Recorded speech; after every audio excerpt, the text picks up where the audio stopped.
के यहां पर बेरोजगारी थी, पिछली सरकारों ने यहां पे दंगे करवाए, पिछली सरकारों की सोच ही वही थी। आपने देखा होगा भी,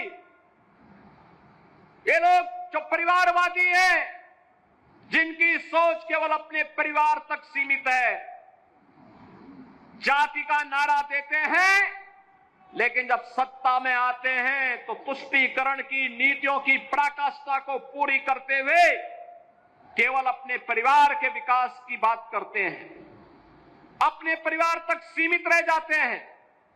आपने देखा होगा जब 22 अप्रैल को पहलगांव में पर्यटकों पर हमला हुआ था, आतंकी हमला हुआ था, समाजवादी पार्टी के नेताओं के बयान किस किस प्रकार के बयान आते हैं, ये पता लगाने में ही कठिनाई होती है कभी कभी कि ये समाजवादी पार्टी के नेता बयान दे रहे हैं या कोई पाकिस्तान का प्रवक्ता बयान दे रहा है। ये पता लगाने में ही कठिनाई हो जा रही है। आपने कल समाजवादी पार्टी के एक पदाधिकारी का मुंबई में दिया गया बयान देखा होगा। इससे पहले कानपुर का एक नौजवान अपने परिवार के साथ गया था पहलगांव, स्वर्गीय शुभम द्विवेदी की निर्मम हत्या कर दी गई। जब पत्रकारों ने समाजवादी पार्टी के अध्यक्ष से पूछा कि आप समाजवादी पार्टी आप वहां क्यों नहीं गए, तो उन्होंने कहा कि हमारी पार्टी का थोड़े था। कितना दुर्भाग्यपूर्ण और शर्मनाक बयान है। बहनों और भाइयों, देश की संवेदना होनी चाहिए अपने नागरिकों पर। पूरा देश पार्टी लाइन से ऊपर उठ करके एक साथ इस घटना की निंदा कर रहा है और समाजवादी पार्टी के लोग इस प्रकार का दुर्भाग्यपूर्ण बयान देते हैं, इस प्रकार का दुर्भाग्यपूर्ण बयान देते हैं।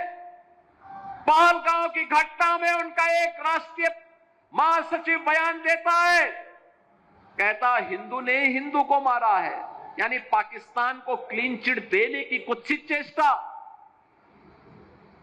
उनका एक सांसद उससे भी घटिया स्तर का बयान देता है। बहनों और भाइयों, जब भी जातिवाद की राजनीति होगी, जब भी विभाजनकारी राजनीति होगी, तो तुष्टीकरण की पराकाष्ठा को पार करते हुए आपकी सुरक्षा के साथ ऐसे ही खिलवाड़ करने का कुत्सित प्रयास करेंगे जैसे वर्तमान में कुछ कांग्रेस के नेता और समाजवादी पार्टी के नेता कर रहे हैं। हमें एक स्वर से निंदा करनी चाहिए।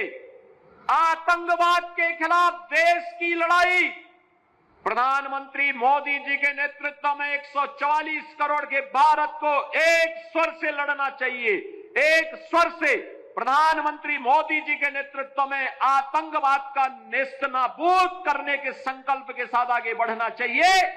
इस संकल्प के साथ अगर हम आगे बढ़ेंगे तो जैसे 10 वर्ष में आपने देश से आतंकवाद को, नक्सलवाद को, उग्रवाद को समाप्त होते हुए देखा होगा, ऐसे ही जो थोड़े तत्व सिर उठाने का प्रयास कर रहे हैं, इनके भी जहन्नुम में जाने के दिन बहुत शीघ्र सामने दिखाई